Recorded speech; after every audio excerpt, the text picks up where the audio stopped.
que Dieu a mis dans mon cœur. Vous savez, le cantique dernier disait, fais descendre ta gloire, Seigneur, fais descendre ta gloire.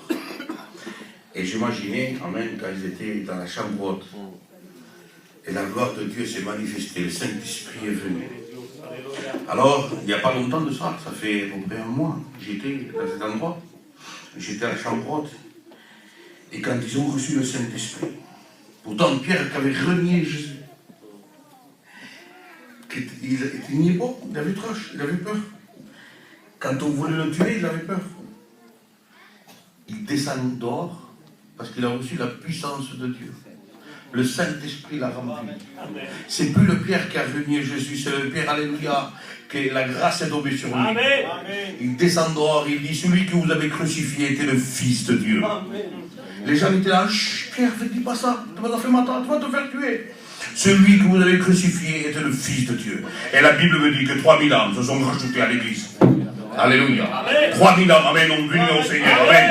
Parce que dans sa prédication, alléluia, il était convaincu, amen, que le Fils de Dieu, alléluia, était ici ce soir parmi nous. Et je sais une chose, alléluia, que si ce soir on a permis cette mission, je suis sûr et certain, amen, toi qui ne connais pas le Seigneur, tu vas faire une rencontre avec lui. Amen. Parce que Dieu a un mot pour toi.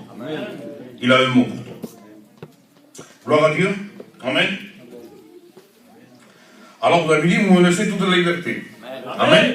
Hein, je ne veux pas être trop long, mais je prends mon temps. Amen. Hein? Gloire à Dieu. Vous savez, on peut prêcher de la Bible, on a 3 millions de lettres. Donc, il y a des versets, il y a des chapitres, il y a de quoi dire, croyez-moi. Hein. Une fois, un prédicateur s'est approché de moi, il m'a dit, Maïen, je ne peux pas comprendre, je ne trouve pas le message de Dieu. En vérité, je vous l'ai dit, il me l'avait dit. Maïen, je ne sais pas, je cherche, je ne trouve pas le message de Dieu. J'ai dit à mon idée, mon frère, tu n'as pas dû prendre la Bible. Tu as dû prendre autre chose que la Bible. Il y a 3 millions de lettres, donc il y a le quoi message, mais...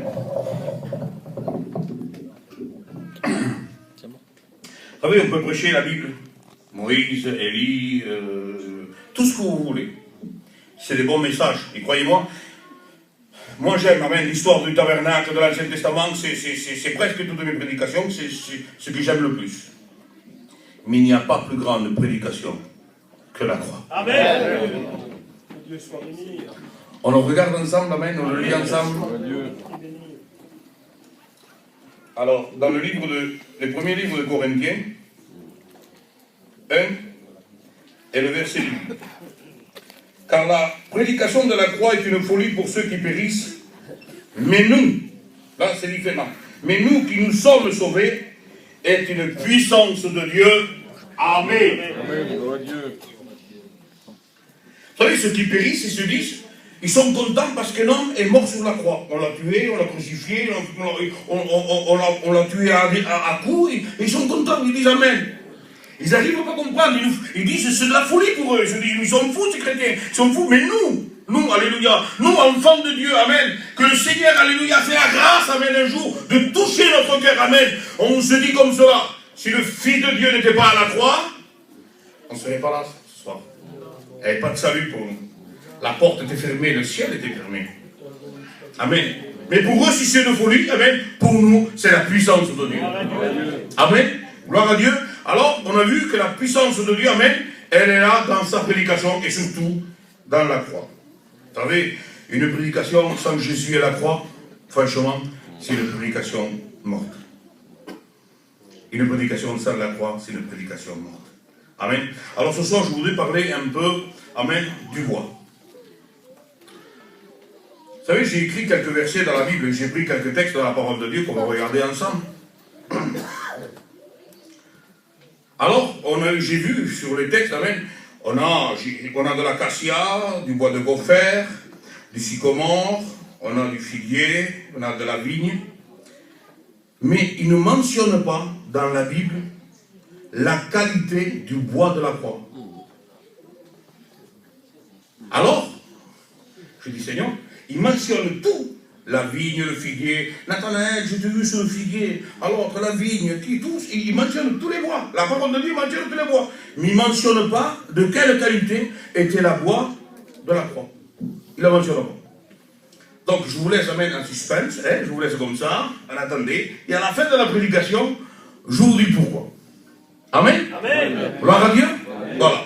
Alors on regarde, comme je dis, j'ai pris quelques voix, amen, quelques significations de voix, qu'on regarde ensemble, et amen, et en dernier, je vous explique pourquoi Dieu n'a pas permis, parce que c'est Dieu, amen, rien se fait sans sa volonté. Dieu, amen, on sait que Jésus est la parole, amen, et il n'y a pas un iota si ce n'est pas la parole et sa volonté. Tout est dans sa volonté. Et si Dieu n'a pas voulu marquer de quelle qualité était la croix, Dieu le sait. Amen. Amen. Gloire à Dieu. Alors, premièrement, j'ai pris de l'acacia. La signification de l'acacia. L'Éternel parla à Moïse, il dit, Moïse, fais-moi un tabernacle de bois d'acacia.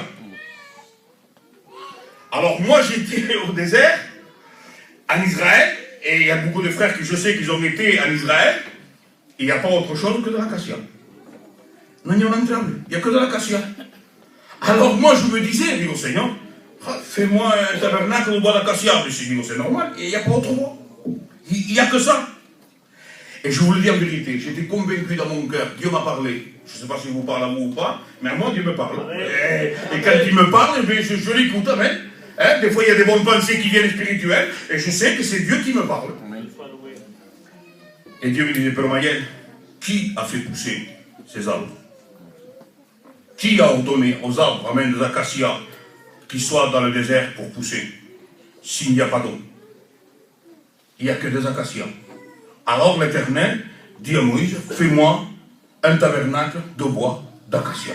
Et Dieu avait prévu des milles en avant, amen, qu'un tabernacle, ça allait se faire au désert. Alors, et Moïse m'a dit, oui Seigneur, pas de problème, on va faire ce tabernacle. Dans la tente de l'insignation, c'est la tente de l'insignation, plus ou moins, je dis bien plus ou moins, il y avait environ 300 planches. Et Dieu dit à Moïse, tu prendras la planche et tu la mettras droite. Ça veut dire qu'il faut qu'elle soit droite, du sens qu'elle pousse. Si on la met vers le bas, ça veut dire que la présence de Dieu n'était pas dans le tabernacle. Il fallait qu'elle soit droite. Droite veut dire dans le sens que l'arbre pousse. Alors, Seigneur, c'est difficile, une fois qu'il est recouvert d'or. Encore si ce n'est pas recouvert d'or, plus ou moins, on voit le motif des racines, des planches, on se dit, elle doit être à l'endroit ou à l'envers. Mais pour savoir s'il doit être à l'endroit ou à l'envers, comment faire une fois que ce tout recouvert d'or? Alors, c'est difficile. Alors, je dis bien, c'est pas la Bible, c'est selon l'histoire, et je le crois, je suis convaincu, selon l'histoire, il fallait qu'ils prennent et ils mettent un seau en haut de la planche. Et à chaque fois que le seau était en haut, ça voulait dire que la planche était droite. Et quand le seau était en bas, ça veut dire que la planche était tordue, elle était vers le bas. Donc il fallait la retourner et la mettre vers le haut. Et je crois à ça. Je crois à ça. Qu'est-ce que je vous dis ce soir avec ça?